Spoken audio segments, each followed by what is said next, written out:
I think it is time for NXT to take over.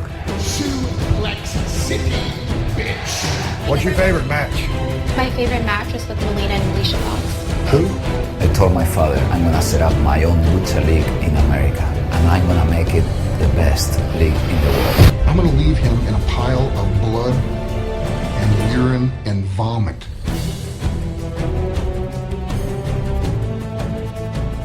Hello everyone and welcome to the Let's Talk More Wrestling podcast. The wrestling podcast we review pay-per-views and we don't give you the wrestling news of the week. Yeah, that sounded strangely. Not this week. No, well, not on this episode. That's at the weekend. That's not weekday shit. That's not how we do things over here. My name is Turbo Tony. We're here with Matt Marsander. Matt, how are you doing? Yeah, not too bad. I was surprisingly shocked, actually. Not by the event as a whole. Yeah. We're going to talk about it there because I'm guessing that maybe a few people have a few different thoughts on how this particular show went. There's a bit of a controversial ending, and for obviously, for statements there, we are reviewing WWE's latest pay-per-view, Battleground 2015.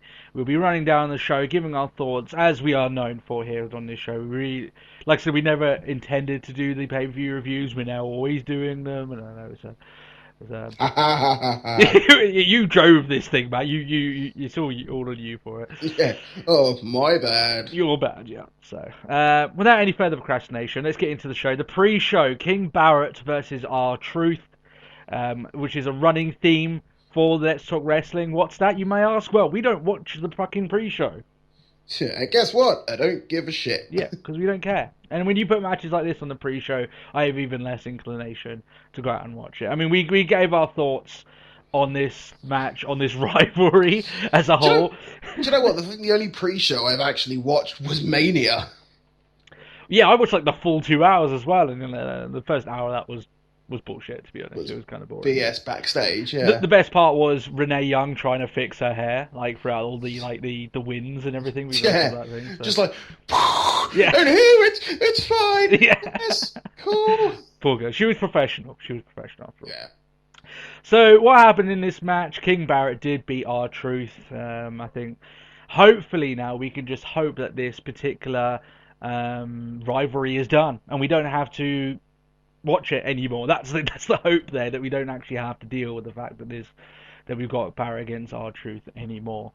I mean, like, so we already gave our thoughts on regards to it. It's stupid. It's kind of like they're trying to be. It's one of those moments where WWE are laughing at their own joke, but everyone else is like, that's not that funny. Yeah, it's like, oh, look how funny. Like, oh, we've got a guy thinking he's a king. Look at him come down with a plunger. Oh, like, so funny. Oh, shut up. Yeah. And like I said, I thought it was very telling when I had my 5-year-old behind me going, that looks stupid. And like I said, once you've got a 5-year-old saying that, I mean, that's the Cena demographic telling you it's stupid, guys. Come on. So, still. Yeah, hopefully that's the end of them. Like I said, I like both guys, just not where they're going at the moment. It's just quite sad to see. And I don't know if the match was good enough or not, because we didn't watch it. Yeah, guess what? Yeah. I will. To kick off the show, Randy Orton versus Sheamus. What a match to pick to open your show. As in, I would not have picked this match. Let's get it out the way quick, shall we? Yeah, I think it was like that, right? It's like, I would not have picked this match to kick off a pay-per-view. I would not have picked it to open up a Raw. I would not have picked it to open up a house show. Randy Orton versus Sheamus. You're talking about two of the guys that have the slowest pace in WWE. And yeah.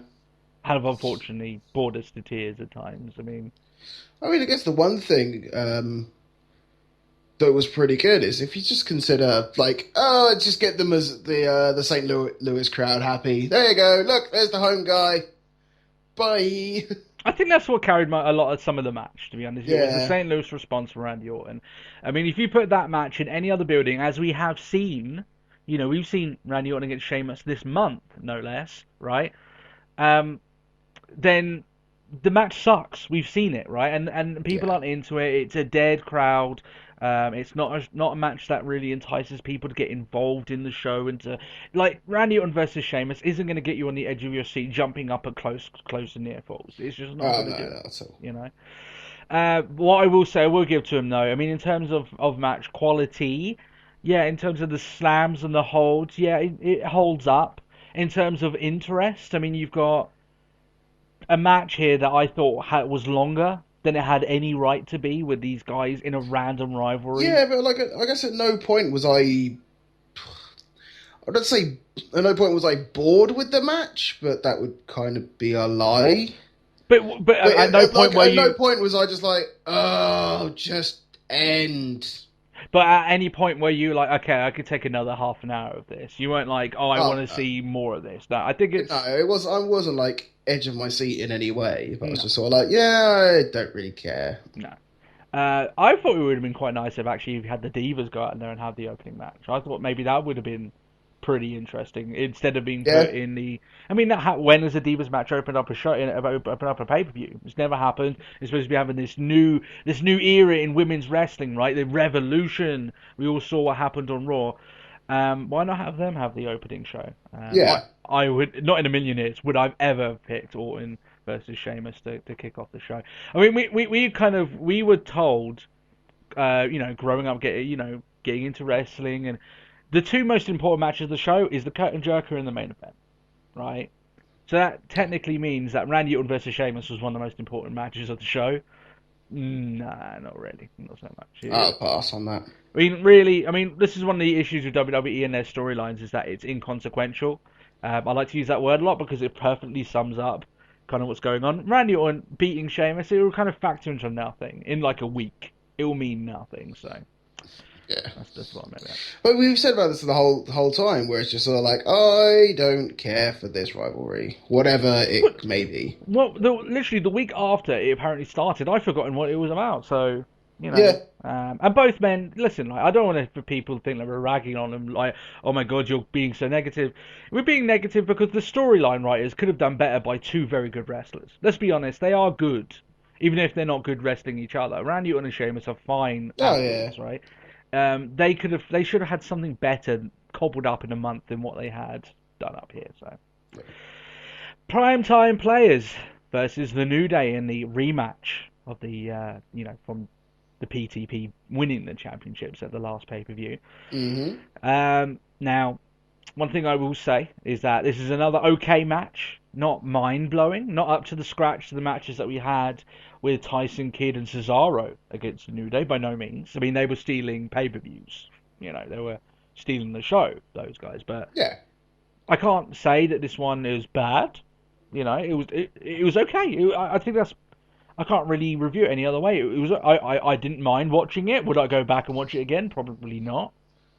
You know, yeah, I mean, it's sort of similar again to sort of the previous match where it's just sort of like, I'm not begging for it to be over, but don't really want another half an hour of it. Yeah. You know, if it, you know, would I cry to see it end? No, not really. But you know, I'm it's all right while I'm watching it, sort of thing. But New Day do get the win. Titus hits the Clash of Titus. You've got Xavier Woods doing his usual mouthing off at ringside. Yeah. And the only thing I can think of is just don't ever anyone give him Jimmy Hart's megaphone because the world may implode. Okay. I may end up hearing fucking Xavier Woods in my head as I go to sleep. And I get enough of the guy on Raw each week, you know. I mean, if anything, or just to make him even more obnoxious, like you could always just give him AW's like headset. We all know what happened last time that was there. Do you want to make him unstoppable again, Matt? Is this where we're going? You want to make him? That's it. Just turn it around. It's no longer about the players. Yeah, exactly. Just bring AW back. So, with the New Day, and they can feud. Exactly. Yeah, sure. Just do that. You know, it's funny considering you think back at the AW being with the PTP back then, and just I just love it so much. Do you know the most shocking part of how long ago that actually was? I know, isn't it? It's terrible. It's weird. Yeah, it's Yeah, what I think is funny though about the AW, it's just so weird. Whenever I think, it's one of those things in wrestling, right? That it's like in recent memory I can't think of and not laugh. It's the AW stuff. I can't stop laughing whenever I think of it. I just think it's one of the most hilarious things in the world. It's the worst part is because once he'd actually said it was just like, can he actually say that? Yeah. AEW's been released. Oh, I guess he can. I guess he can't. You knew he was done as soon as the. I mean, we're going on way off a tangent here, but you knew he was done as soon as Michael Cole said afterwards, "We apologise for the words." It was like, "You're fired. You're done." Yeah, that's essentially Michael Cole handing him his pink slip. Yeah, essentially, you may as well. You may as well. Would have saved AW a trip, just taking his P45, right, or whatever the American equivalent is, and just walked out there. But in terms of this match, I'm guessing my original thought was that primetime players were going to go on and possibly lose it to Ronan Harper. Doesn't seem like that's going to be where they go with it. So it's all up in the air. We'll see how it goes. Maybe they'll do this match again. Part of me thought that the New Day might win this, but I did go with PTP to retain. You did that as well, didn't you? Yeah. Fair enough. Bray Wyatt versus Roman Reigns. Now, Matt, I like to think that this match exemplifies all the mistakes WWE has made with potential rising stars. Now, hear me out. First, Roman Reigns. He's caught in a lengthy Wyatt feud when arguably the man should be WWE Champion by now if WWE hadn't fucked up the Royal Rumble this year. Would you agree with that? Yeah. You'd say that Roman Reigns right now would be WWE Champion if they hadn't fucked up the Rumble. Yeah, I guess if the whole situation with Brian getting eliminated early and everyone just going the fuck, boo. Let me fix all that a over little the bit. whole situation. Yeah. Yeah, I mean, let me fix it. He would have been champion by now because I think that Seth Rollins would have cashed in on him and we would have had the thing going on. But I do believe he would have been champion. Okay. He would have at least held it. Yeah, he would at least be a one-time champion by now. All right. Instead of basically, he's essentially put his career 1 year back. That's how I think things have gone with him, right? Bray Wyatt and Luke Harper. They're back together again. You can probably expect with Rowan. He's injured at the moment. He's got a mild injury, so that's where he was. Yeah, that's just sort of like, and here's Luke Harper with the vicious Wyatt family. I'm like, there's a guy missing. Yeah, a pretty big guy. Pretty sure there was 3 of them. Yeah. Well, yeah, he's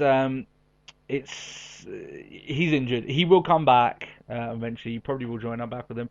And it's basically like WWE admitting, you know what, splitting up the Wyatt family, yeah, that was kind of a bad decision. Let's just put them back together.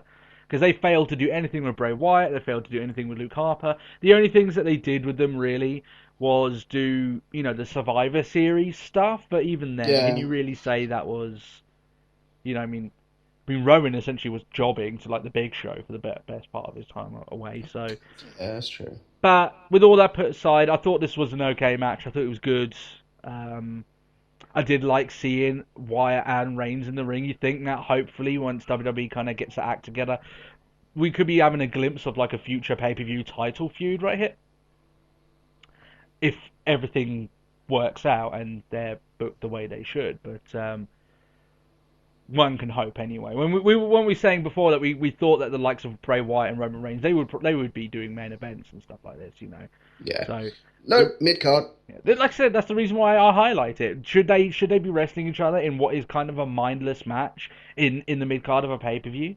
Yeah, and especially considering when this whole thing started, like our first thought was, why are they even doing this? Yeah.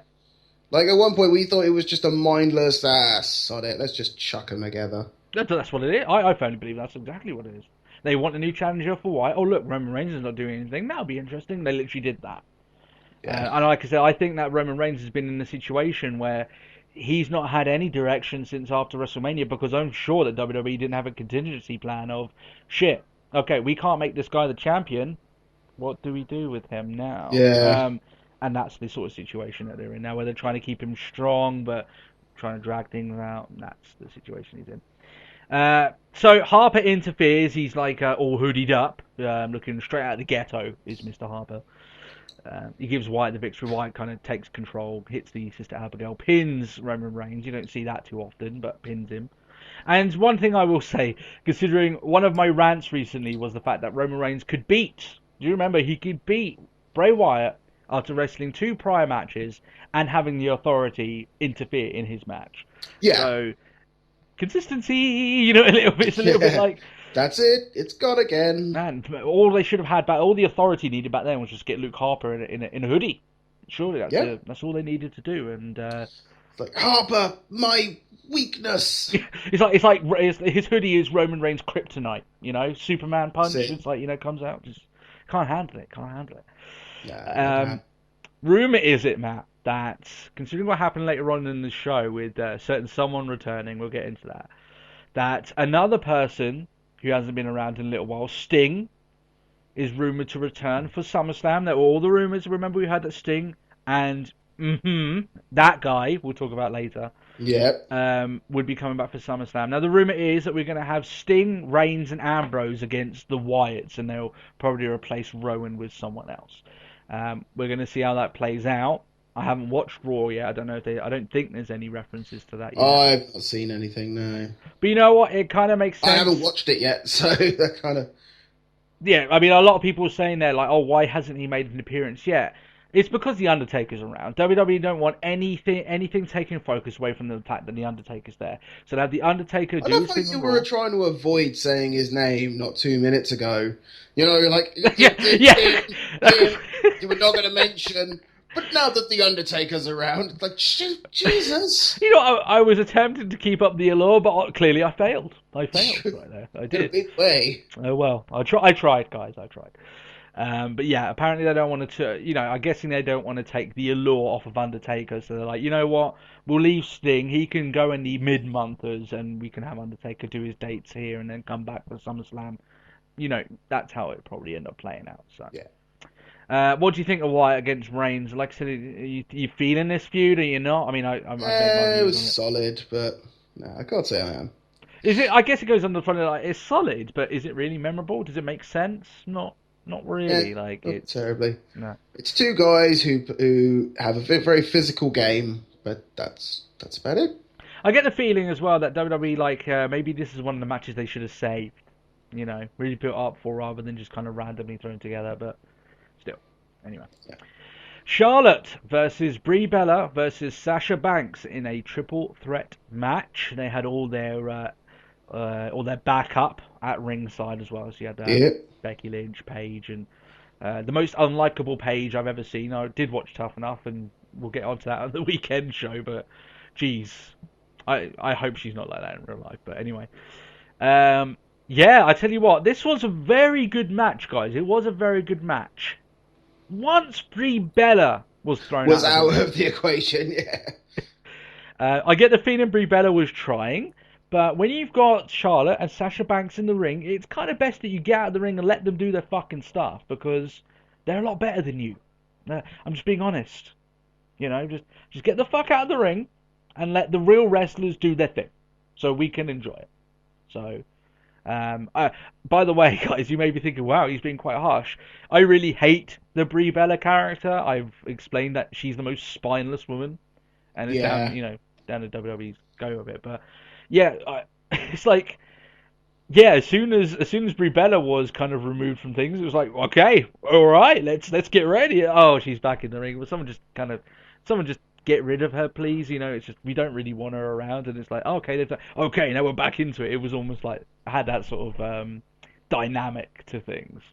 But once Charlotte and Banks were there doing their thing, it was all fine to me. So that's all you had to worry about. I mean, not to say that like Brie was terrible.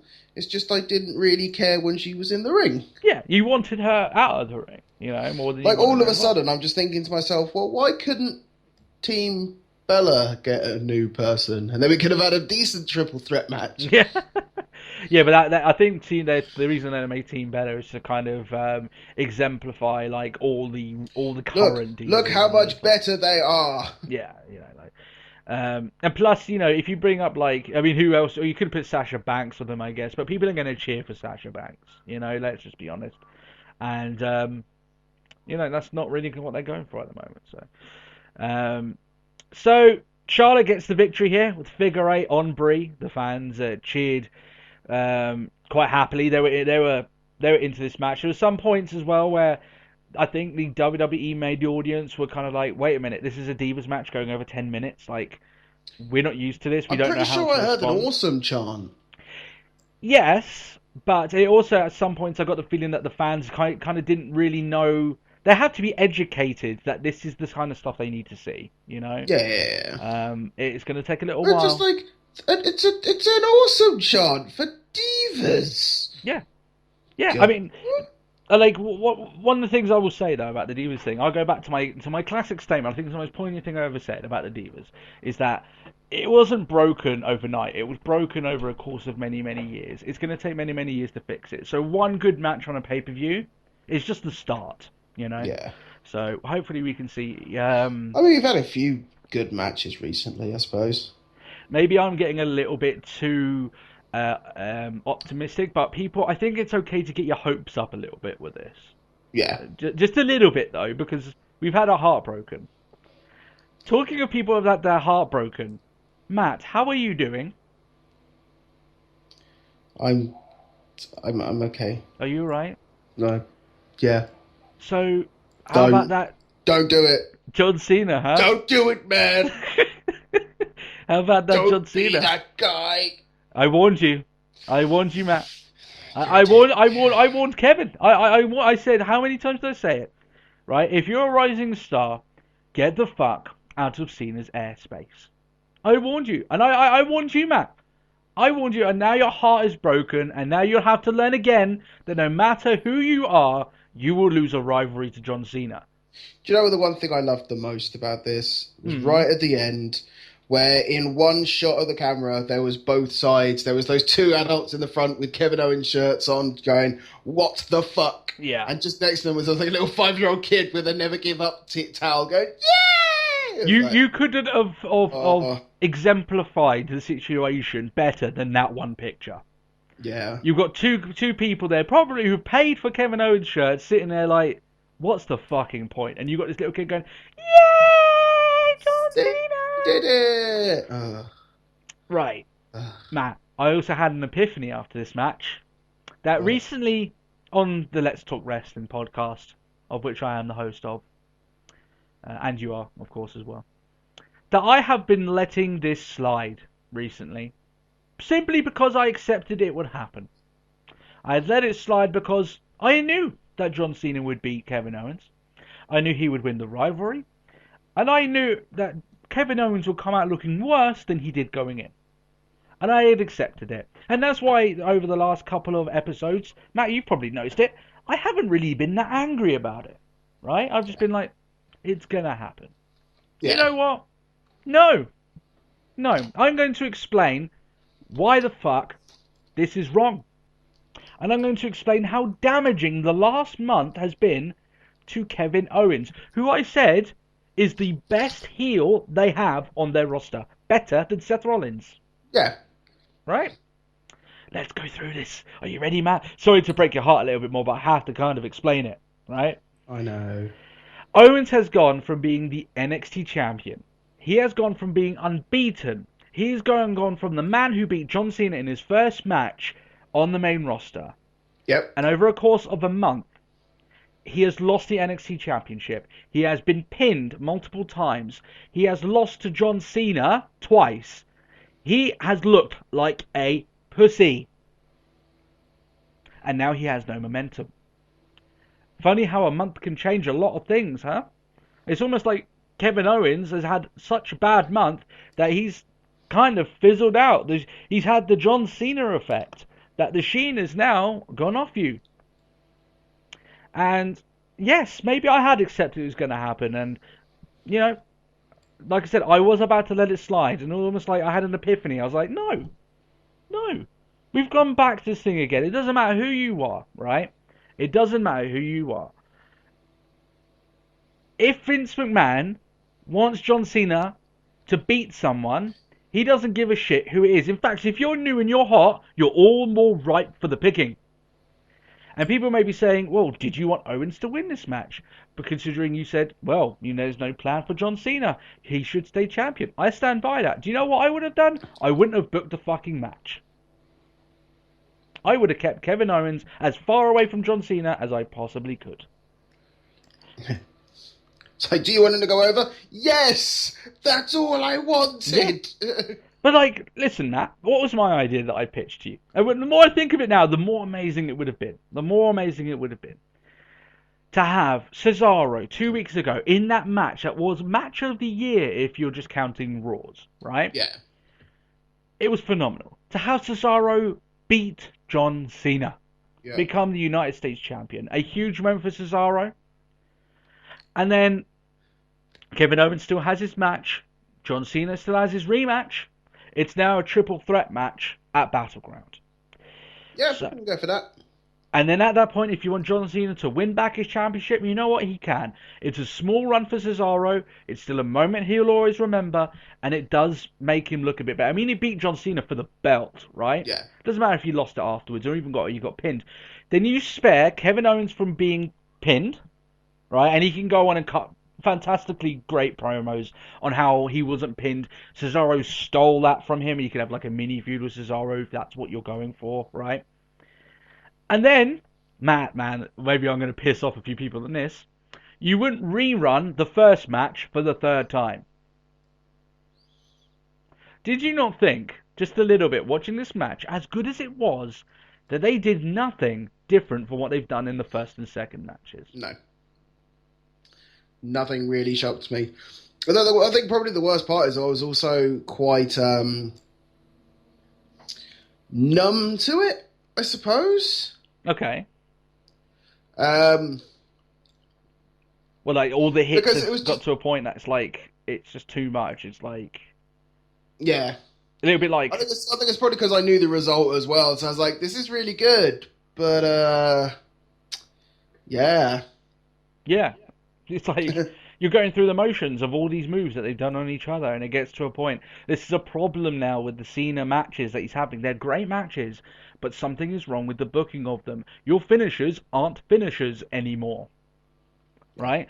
Everyone is kicking out of everything, and it gets to a point now, like, there was even a point in this where Kevin Owens kicked out of a top rope attitude adjustment. And I was like, sorry, I don't care. Even if you're Kevin, I mean, I give out to John when John Cena does not this buying shit, that. right? I'm not buying he's kicking out of that, right? And maybe one attitude adjustment on the mat he kicks out because it's a great moment, right? But even two then should finish you, right? A top rope finisher, that you should be fucking dead, right? You should not be getting up for the count of 10, let alone 3.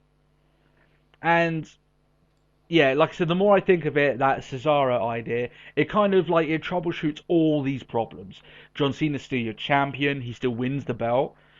Cesaro gets a great moment and a push, and he can brag about how he beat John Cena. He was the only person to beat John Cena on Raw for the Open Challenge. And then you've got Kevin Owens, who doesn't take the fall. He can blame other people, he can do all the heel shtick. But, Matt, that's not even the crux of the problem here. I know. Kevin Owens lost by... It's bigger than that. Yeah, oh yeah. Kevin Owens tapped out. Oh yeah.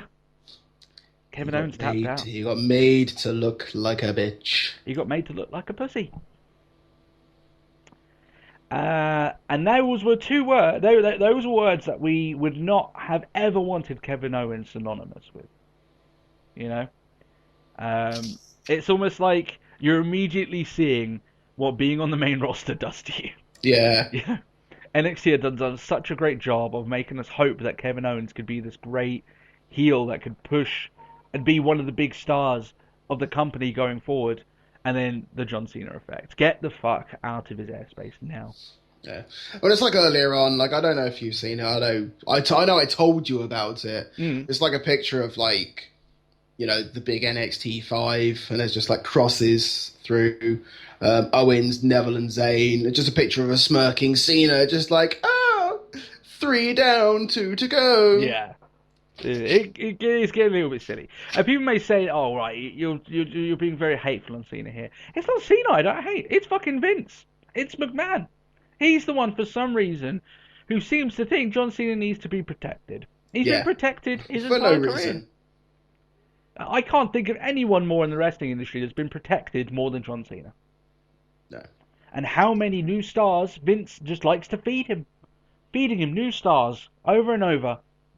Right? Not giving any of them any chance to maybe stay out of Cena's way and then make a main roster name for himself, right? I mean, Seth Rollins is lucky he's not been in a championship feud with fucking John Cena recently. He would have lost that belt easy. Jeez. Yeah. It's getting a little bit ridiculous. And like I said, I was about to let it slide, but I had to explain why this is so moronic. You know? And like I said, I predicted John Cena to win. You predicted Owens would win. I said you have your heart broken. I was right. Foolishly. Doesn't mean Man, if Kevin Owens had beaten me, I would have been like, wow. That would have been very interesting. Like, you know? I am good with that. Yeah. But, no, that's not the way it is. It's not the way it's going. So, Bray Wyatt, Rusev, Kevin Owens, main roster guys, but NXT guys in their own right as well. Yep. Who's next for John Cena to be put in a 3 or 4 match, program? Go nowhere. Do you know the worst part is apparently his Cena's next program is going to be with Rollins. Fun. Fun. I can't wait for that. Moving on. Brock Lesnar versus Seth Rollins in the main event for the WWE World Heavyweight Championship. And the match that WWE has promoted heavily and pretty much is this show. To be honest. Now, first off, here's a startling statistic. The length of this match was less than the Divas. I can't remember the last time that the main event of a match was less than the Divas match. So, do you know one statistic that they seem to be really happy with shouting about? They were like, "Oh, Brock hasn't lost. He hasn't been pinned or submitted in 2.5 years." I was like, "That's a really good statistic." If Brock had done more than about 6 matches in that time, exactly right. Yeah. But I will give them credit, though. In those 2.5 years, he has been booked like a fucking monster. I will give him credit for that. Oh, yeah. Look, I say that more like 1.5 years, because it was more so from WrestleMania 30. That's when Brock Lesnar, the Beast Incarnate, arrived. Before then, they were kind of happy to let him lose to Cena, funny enough, and lose to Triple H, funny enough, and along those lines. But now, let's talk about the actual match before covering the controversial finish, or some would say lack of, finish. As in the fact that I never actually heard the bell. Yeah, according to what we know, the match is still happening. So I hope that Seth Rollins is okay after Brock Lesnar still fucking, doing his moves on it. Beating his ass around in St. Louis. The match was fun, I will say. 13 suplexes. I liked Rollins being almost stupidly defiant at times and still slapping Lesnar. He's like, no, you will not be, like, just his little fight back, which I thought was really nice with all the I guess it kind of goes with the why is it now such a standard thing rather than a finisher, but all the super kicks. Yeah. They were just like, I'm going to chop this fucker down. Just kick. And it's just like, and it's all over now. Have another 5 suplexes for your troubles. Exactly. Suddenly Rollins looks like he's punch drunk. And you sold that pretty well. There was a moment that he took, literally, like I said, like you say that, Matt, like he took about 5 consecutive suplexes. And he's like on his knees and he's like all googly-eyed and shit. And then Lesnar just fucking slaps him right to the floor. And you're like, Jesus Christ, this guy's getting absolutely pasted. But it was fun. It was fun because that's what we like the Lesnar matches for, right? Is counting the suplexes, seeing the guy gradually just getting broken and beaten by Brock Lesnar. Just watch the will just seep away. Yeah, exactly. So, like I said, Rollins has his little offense, and Lesnar's like, you know what, I'll put you out of misery. Puts him up for F5, lands it, looks like he's about to become the champion, and then the lights go out. And then when they come back on, there is the dead man. The Undertaker. I guess you made that noise then, did you? Yeah, a little bit. Okay.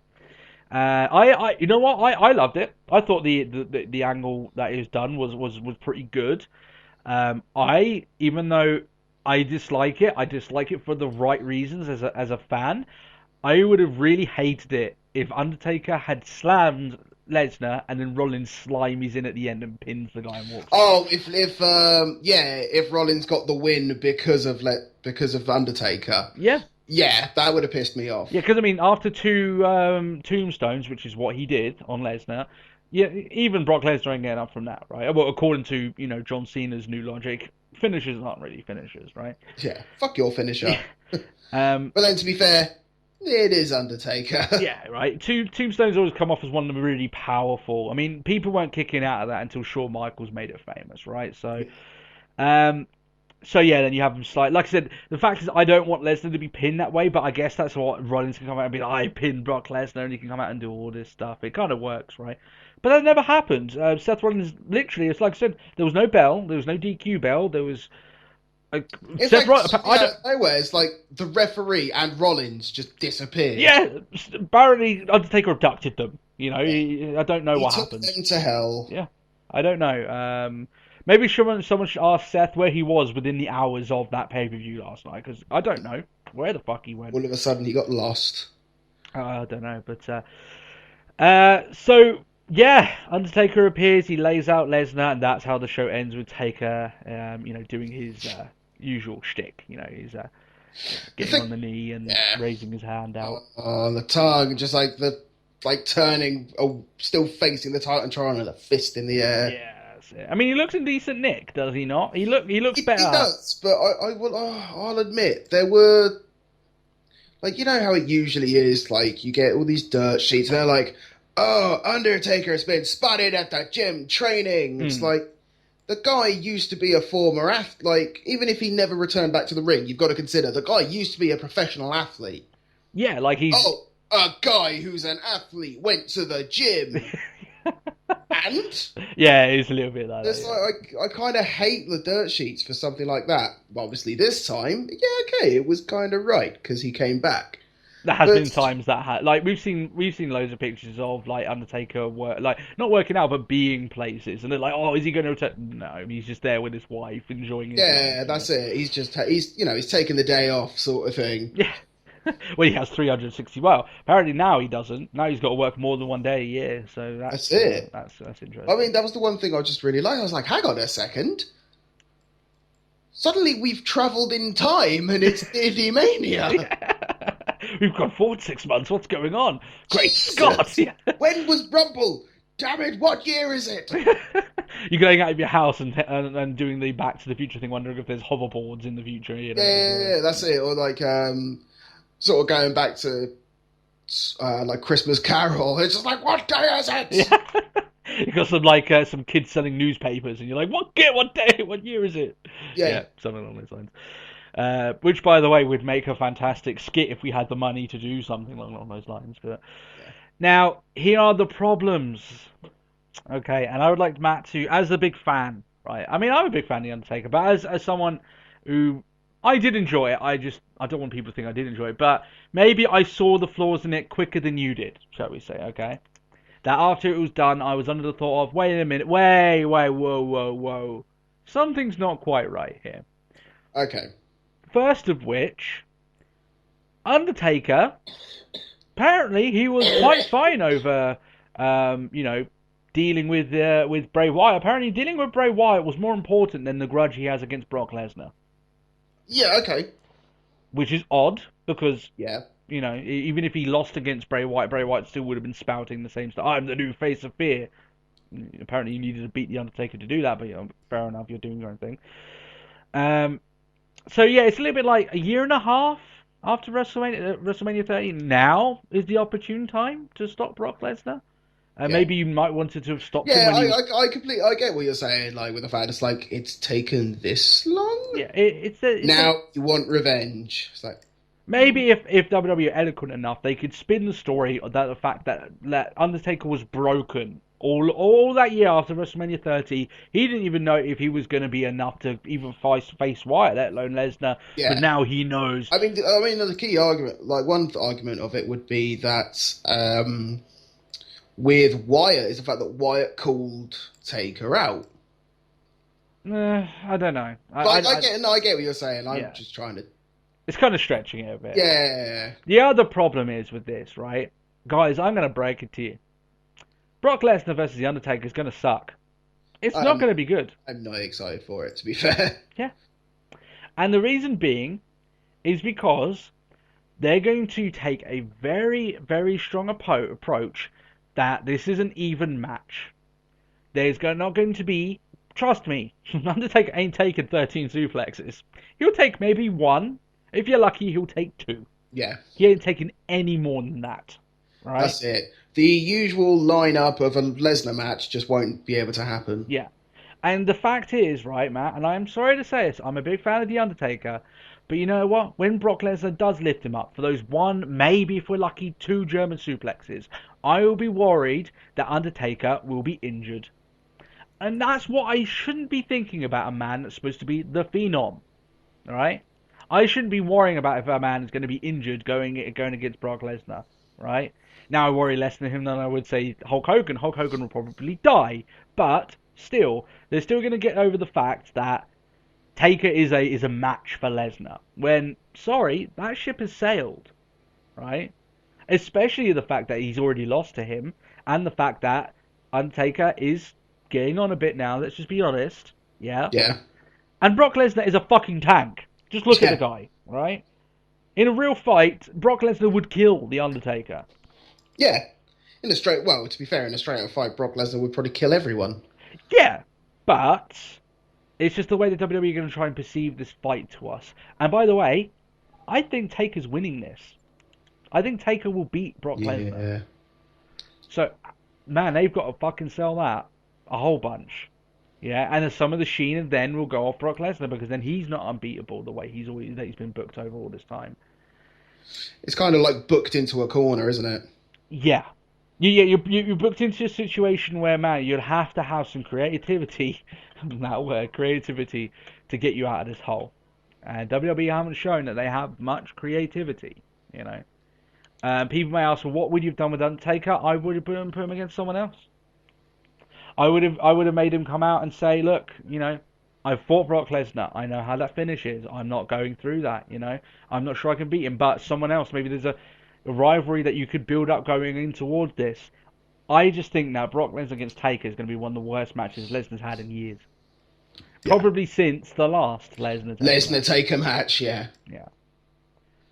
Especially considering, let's take a guy who says he's fit. Well, he said he was fit last time. Against someone who is a very physical opponent. Yes.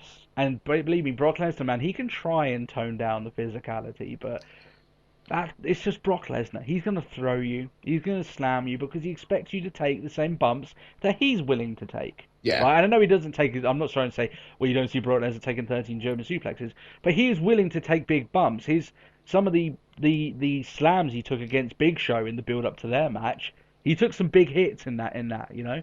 So he's like, you be as physical as I am with you, I've got no problem, but I'm bringing the physicality. And part of me thinks, you know what, Undertaker can't handle it.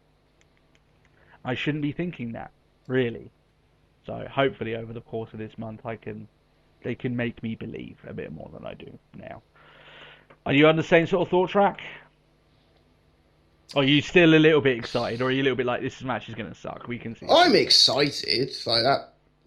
It's Undertaker. But yeah, I mean, that's something. I'm not like blind to it.